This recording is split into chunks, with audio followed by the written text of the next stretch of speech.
بسم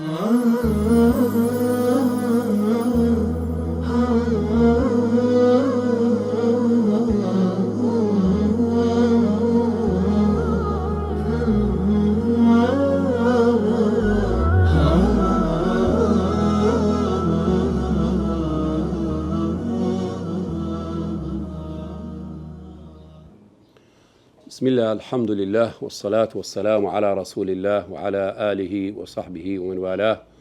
اللهم يا رب علمنا ما ينفعنا وانفعنا بما علمتنا واجعلنا هداة مهتدين لا ضالين ولا مضلين، اللهم آمين يا رب العالمين. ربنا لا تزغ قلوبنا بعد إذ هديتنا وهب لنا من لدنك رحمة إنك أنت الوهاب. دوباره برزان خير بين وهمولايك لدرس بابتي فصول في العقيدة جيشنا فصلي بينجم فصل خامس ولا فرا بيستو بينج أويش كبابتك زوزور جرينجا براسي لبابتي عقيدة وبابتك علماء لكون ولتعزى زور أو بابتان ورجان ديا وباسيان كردوا أويش بابتي إيمانا أما بيشتر باس ما كرد بشيوش كردبو إيمان وكفر كفركات تفاصيل بنداي أو جارا باسي إيمان دكين تفاصيل إيمان وبيناسي إيمان سيا مؤلف دلالة الإيمان قول وعمل واعتقاد كواتا إيمان لسيشت بكاتوا قولا وتيا باشا أو توتيتيا دعاء سر وعمل كردارا كواتا وتا جيايا لقال كردار باشا واعتقاد يعني بيرو باورة. وهذه ثلاثة كلها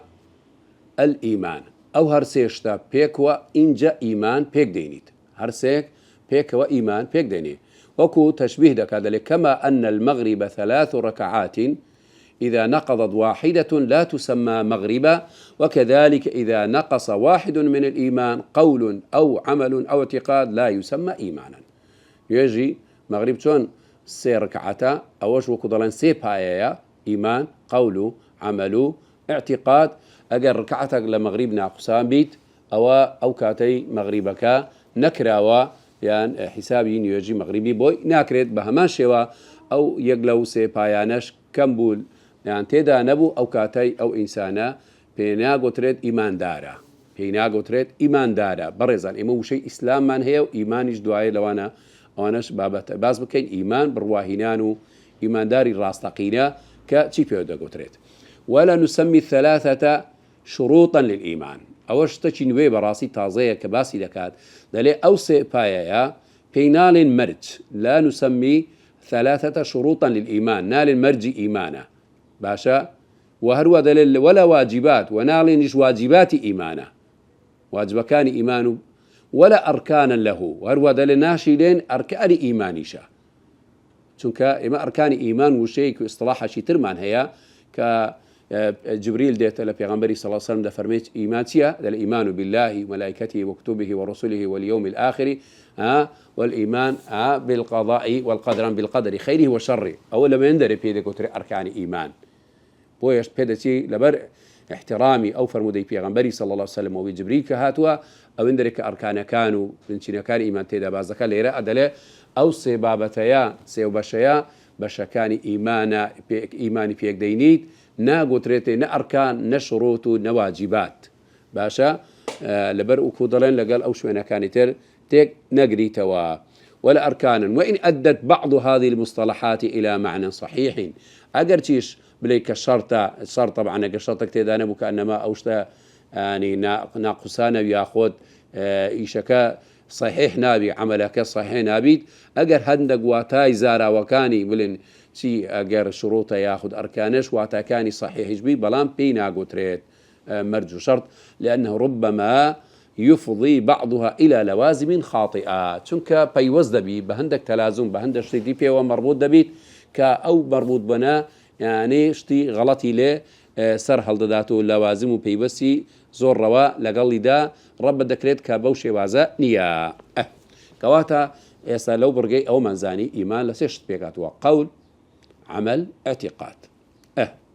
دواي أو وحقيقة هذه الثلاثة التي بنفي واحد منها ينتفي الإيمان حقيقتي أو سيادة لأو سيا يعني حقيقتي أجر بوجود بو أو إنسان إيمان داره بلام يجلو سيانته دا نبو أو إيمان كان نفي دبه يعني وجودي نابت أو إيمانا وجودي نابت هي ما اختصت به الشريعة المحمدية كواتا أو تايبا مندي شريعة بيغمبر مانا صلى الله عليه وسلم كإيمان لو بابتانا بيك هاتوا فليس المراد بالاعتقاد حب الخير يعني بين والله تفسيري أو بكين وبين اعتقاد ما بس تشيا بيرو باور حزل لا إشي شاكبيت للناس والسلامة من الغل وإنسان شي سلامة بحقده شي نو بغض لقل خلشي نبيت يعني أواكب لي والله إيمان دار أويا حزل تاكيبو خلق رقل لخلشي نبيتو أو شوازة وصفك بلي وإيمان دار نخير ذلك أو معناه وانا جينيد لأن هذا تميل إليه أكثر النفوس چونك أو هستيا لو أنا خلقك زور أو هستي هبيت أجر ببرواج بي أصلا إيمان أوانش نبي ولو كان لا تؤمن بوجود خالق حتى لو أنا برواي بوجود خالق نبي يعني إنسان ملحدش بي فلم أو هستي هبي إشي تشاكا وخير وبابتانا لا وكنت مشاهدكين لا حتى لو الله كان غرب بودي وهندوس أوانش يعني كبروان بخالقش نية فلم أو هستي إشي تشاكا وبابتانا أو معناه نية أو إنسان برواية أي هيا حزل إشي تشاكبي أو بيناسي برواهنانو أو دانية بل المراد قول القلب وعمله ذلك اعتقاد يعني أو ما بس ما نوتي دلو بيرو باوري دلت هبيت أو تو بيرو باوري دلت با خواي راستقينو خواي شيتاكو تانيا فقول القلب أوجه هذا صار قول القلب يعني برزانا يعني تا لو أنا خلقك زور جي لنبي ضل يعني وتي دل قولي قلب يعني ما بس ليرة دا أو يعني كدلين عملي قلبه كدلي وتي قلب دلي وتي قلب سيا التصديق بأنه لا إله إلا الله برواهنان كخواي جورا تاكو تنيايا معبودة شي بحقه هاو بشو شريكي بهيش ويقنيا وأن محمدا رسول الله صلى الله عليه وسلم وأن ما جاء به النبي صلى الله عليه وسلم عن ربه هو الحق پیغمبر و ندراوی خوای گوریا او پی هاتوا حق راستقینه که او کتابه قرآن پیروز و رسالته و نبوته او برواهنانه نناو ضل او قولي وتي دلا او كاتي او دلين او اعتقاد قلبه ناوا نق ولا حزي لتاكيا ولا ريتشي لخلقه اوانني ولا انسان جي ايمان دار ابو كنا ناو خلقي زوزر اوشتا باوا بريزان نخير او دبي او قول قلبي وتي دلي دبي تيدا هبيت أو برواهناني بخواي جورتاكو تانيان ناو ضل باشا قولي قلبي هبيت أو جاء أو قولي قلبه وعمل القلب أو جاء رديت سر أو قمتي قلبه برواهنان بخواي جورتاكو تناو بيغمبر صلى الله عليه وسلم رسالة بيغمبر عمل قلبي جدلي حب الله نق إشي تعكا حبي خوي شويسي خواي جورا أن يكون الله ورسوله أحب إليه مما سواهما وكل فرمودي بيغمبر صلى الله عليه وسلم هاتوا خوشويستي خواي جورا لأنه أو ضلي دابي أو عملي قلبه أو يتر يعني إقرأ أو كيبل إقرارك قلبي بقوله هنا أبوا أو جارع عملي قلب خوشويستي خواي جوريتي دابي كخوشويستي شتى معنوية بريزان يعني كضلين وببينين نابي مدريت أو خوشويستيا لأنه ضلي دا هبيت إخواي بيغمبر وديني إسلاميش آيني إسلام خوشويستي بو بيغمبر وآيني إسلام بر ناو ضلي بيت وحب ما يحبه الله ورسوله هروا خوشويستي أوشتاني كخواي جورش خوشي دوين خواي جور رقي لكفرة خواي جور رقي للشركة خواي جور رقي للظلمة أوشتانا حرام يعني حتى تاوان جناح رأتوش دبي رقي اللي بتوا أواني خواي جور رقي ليا أو خواي جور خوشي دبي خوش دبي أو رقي لي دبي توا رقي اللي بتوا وحب ما يحبه الله ورسوله والإخلاص له في عبادته أو أنا عملي قلبين أو كدواني دكي نيجا روجوا عبادة اشتكى حموي تنيا بوما بس تخواي جوربيت أو هم عملي قلبيا كواتا قولي قلب من هبو عملي قلب من هبو أواش بيدا كتر عملي قلبي كدوكاني ضل وليس القول محصورا في ألفاظ الخير العامة هاتا ودي سانة رومان هندق ملابساته هندق هلتي جيشتنك ناو خلشي روندك هاتوا هندق خلق واد زانن يعني وتي كضلن قولي قلبي ياخذ وتي تشاكو أو أنا أو بيدا قتريت قدرنا أعمالي قولي وتكان يعني خلقك يا مثلا بس تنيار رازقو بيت يعني هل سكوتي شي تشاشي لقد دايكو بابو أواني هبيت يعني سلاو ريزو أواني لقد خلشي ودور وبرو بشتو أنا يعني جيران ودراوسي أو هبيت خلقك مثلا بزرو أو دستي بقريتو يا خود أو إيشا ساكا قشتياني نناو ككوملقايا أو اشتاني بكات يعني أوانا دليل بس تنيا أوانا كدلين قولي شاكنية القول يعني ليس القول محصورا في ألفاظ الخير العامة هندق وتي لفظ ألفاظ الخير العامة يعني هندق وتي قشتين ناوكم الغا كإشي شاكا مشهورة برمكو رازقوي ياخد يعني نرمونياني وشاكا لقد دايكو بابو إشور أو بابتانا ياخد كشي بلندستي بقريتو الريقاي بيني شامدا دلي أوانا يعني بس لوشتانا حصر نية بيق نهاتوا باشا بودا لكل نفس ولو كانت كافرة بالله جاحدة لوجوده دلي تشمكا أوشتيا همو نفسك في خوشة لأن هذا تحب كل نفس أو يشقشتي شاكانا لا قال خلتي وديراوسي وجيران وانا تمشادكي همو خلقك أو إيشة شاكاني دكات أجريش جاحد بي يعني منكر بي لبو ديني خواي جوراشو يعني بو خواي يعني برواشي بخواي جورا نابي كواتا ما بس با شاكا كردن تيا ليرة دا استا ايش من بو جيادة كاتوا شاكي قشتنا وليس المراد مختص دلي وإنما المراد ما اختصت به الرسالة المحمدية ما بس ليرة دا وتي شاكا وإشي شاكا أوي تايبتك بيهاتوا بيامي بيغمبرمان صلى الله عليه وسلم كلهمشي جورترو برسر تايبت مندي أو بيغمبر بيهاتوا تيا أعلاها النطق بالشهادتين أفضل الذكر وكو هاتوا يعني باشترين ذكر أوي بلي لا إله إلا الله ناك هربشتا عامشي قشتيكي كخلق ديكا أو شيء لا إله إلا الله إقرارك بلي بزمان وذكرك بلام كبروا واعتقادا شوف بيشتر باس ما كنا وضلوا يقيني بيهيا أوش يكل هرا جورا كضلين يعني أعمالي قولي كان يعني كردا وكاني بوتك ذكريت شاك كاني وتا باشا يعني والتسبيح سبحان الله وبحمده سبحان الله العظيم وكواتو لفرمودي بيغمبر صلى الله عليه وسلم أجر جناح تاواند أو عند زور بك أو تقوت بيقين وتصبيحي وتقديسي خواي جورا كتير خواي جورا جناح كانت ليه خوش دبيت باشا ياخذ تكبير الله أكبر أو ذكر تايبت من ديانك تايبتها بيغمبر صلى الله عليه وسلم بياتوا أو إشانة تايبت من ديا نك أوشتا قشتيكاني كهمو خلقك دكاي بيباورو كافركان بوشتانا وكدلين شاككاني وتا أبو تايبت من ديانك بكي أوانا قورتر وقرنكترن كبو إنساني إيمان داري راس تقينا وكدلين تايبت من ديو صفتكاني إيمان داري راس تقينا واروا أوانيك بيغمبر أمتي بيغمبري صلى الله عليه وسلم بيهاتوا كواتا أو وتشاككاني تايبتيا جيا لقل أواني خلق همونا أو جورا تشاكاني كدكات بلام لور چونك أو تشاكانا يعني أو ذكرانا الربط بتوحيد إخوة بتقديس إخوة بعظمة إخوة جورا بود لتايبتا بريزان بلام أو شكاني تر ربطني بتعظيم إخوة مثلا قال دايكو باب تشاكي دكاي لقل دراوسي ربط شينية بلين يعني ذكري هروها هكذا يبكب بلام يك ناسي بلا لا إله إلا الله أكبر واي بخواي جورا نبي يعني سبحان الله بكات أقد تقديسي خواي جورا بانداتي بو خواي جورا نكات أو يعني كودرين تشاكا كاريكاني وبوتدا قطريكا زوت تايبت باب أمتي بيغمبر صلى الله عليه وسلم وليس العمل محصورا في أعمال البر العامة استا دي سانة أو يعني كردوا قشتيكاني كتاكا دكريت كخلق زور بيدا كات أجا باور بيان باور بود أوش جهاد كاتوا يعني دليل شيء أو كده تاكا كاني كإيمان دار رسالة أمتي بيغمبر صلى الله عليه وسلم بياتوا كأوا باشترين كردوا تاكا كانا يعني بالركاني كلهموي تايبة ترى أمتي بيغمبر صلى الله عليه وسلم نك أواني كقشتي خلق ديكا يعني وكذا لي قشتي كاني كخلق ديكات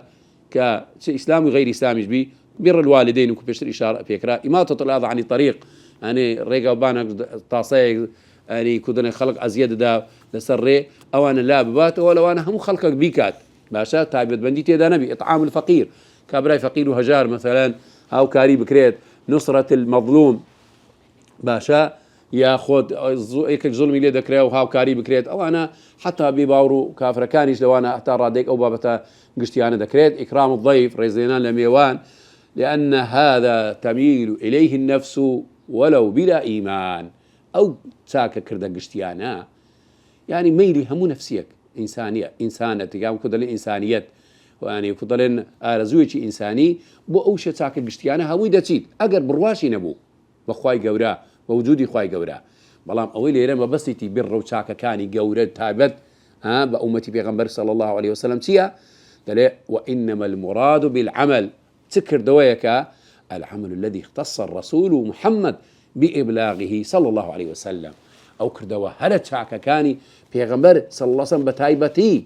بيماني جاندوك أو بري كردوي تشاكي وكل فرمودي بيغمبر صلى الله عليه وسلم كذا فرمى أي الأعمال أفضل لبيغمبري دفرسن كذا فرمي الصلاة على وقتها ونيا كواتا جورترين كردوا كاني تايبته بأمتي إسلام لهم كردوا كاني قشتيا كاني تازي إشارة من بيك اللواني جورترو تاكترها تشيا أركان كاني إسلاما الصلاة كعامود الدين ما في خواي جوريا لسرمانا والزكاة الركن شيتر الأركان كاني إسلام هنا جورة كردوا تاك كاني تايبة من أمتي إسلاما أو إنسانك بلين أو نيجي كوا بينس فرزي لسرمان داندراوا سبين نيورانو عصر ومغرب وعشاء بكاتو بمرجو أو خوي بخشوع بترتيبات خوي وكوكا خوي جورد فرمي قد أفلح المؤمنون الذين هم في صلاتهم خاشعون أو نوع نيجي بكي إن الصلاة تنهى عن الفحشاء والمنكر أو نيجيك دور بكاتو الأخرى بيقين بإيمان بخشوع بتدبر نق بحركة الرياضي ولا قولي بكيا أو جور نيوجنا أو نيوجيا ياكل هذا كردوا تاك كان وكو في غمبر كفي هاتو أو بوشي وازي كردو وخلشي شيء مصاحبة كان شيء فير كردو بو همان شيوا زكاة كعبادة بدنية عبادة مالية أو يتر عبادة بدني بو جسمي جسدي أو عبادة مالية أو مالو أو كخواي جور بي بخشيوا نسبة شيء لدانا ولا سر باشا كأو نسبة لمالي خوت لزراعته لزيروزي ولتيا أوش زكاتة عبادة مالية لوش دبي لصالي جارك اللي دربكي هر عبادة جورية بو أو تكافل اجتماعي ناو كوملغا أو فقير وهجارة بوشي وازي نمين الدست بقري وهاوكاري بكي وكل ركن شي إسلاما جيب جي لكي يعني الصيام أويش لصالي جارك يجمانك لسرد فرس كراوة بشرط مرجي خوي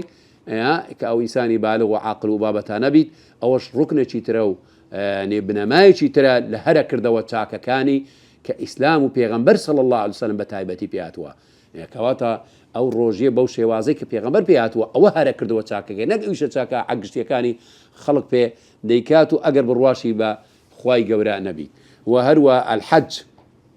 حج لعمر الجارك هم عبادتي مالية وبدنية هردو شي بيك وتيكلا لعمر الجارك بسيس كودلين زيارتي بيتي مالي خواي قورا بكي ايتر اوش لساني هي كالهرا كردوا تشاكا كانوا تايبت بيكاني كبيغمبر صلى الله عليه وسلم هاتو وهمش هاو شيوي او جورا كردواني كبيغمبر صلى الله عليه وسلم بتايبتي باسي كردوا او كردوا هرا تشاكا كان بريزان كواتا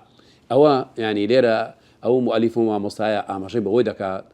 بريزان اما زور اقاما لبايا اصلا كان اسلام ببيت بايا جرينجا كان سوتي قلبي شاكا كان ويك اشاري بيكرد عملك تايبت بندي كان بيغمبر صلى الله عليه وسلم فيها توا با كلمه توحيد لا اله الا الله وذكر وتسبيحات نق يشغشتي كان عامي خلق كبي الله سيد ولكردا وكان او كردا وهرا غوركاني في وسط بالركن اسلام كتابت بيغمبر صلى الله عليه وسلم بياتوا دا كوشي لسر وانا كردنو وبريكو بيشي كردنيان او براسي زور خير كردوا تاكشي عظيم وقورين لان رب العالمين جابويا او كردوا تاكانا هميان زوزر قريقن او وكو لبشكاني ايمانا تي قولي يان فعلية ياخد اعتقادية لو بابتانا دقري توا يتر او درسي ابون ديكو تايدينين ودرس داتو بشكاني أو فصلي توابدكين صلى الله وسلم وبارك على نبينا محمد وعلى آله وصحبه أجمعين.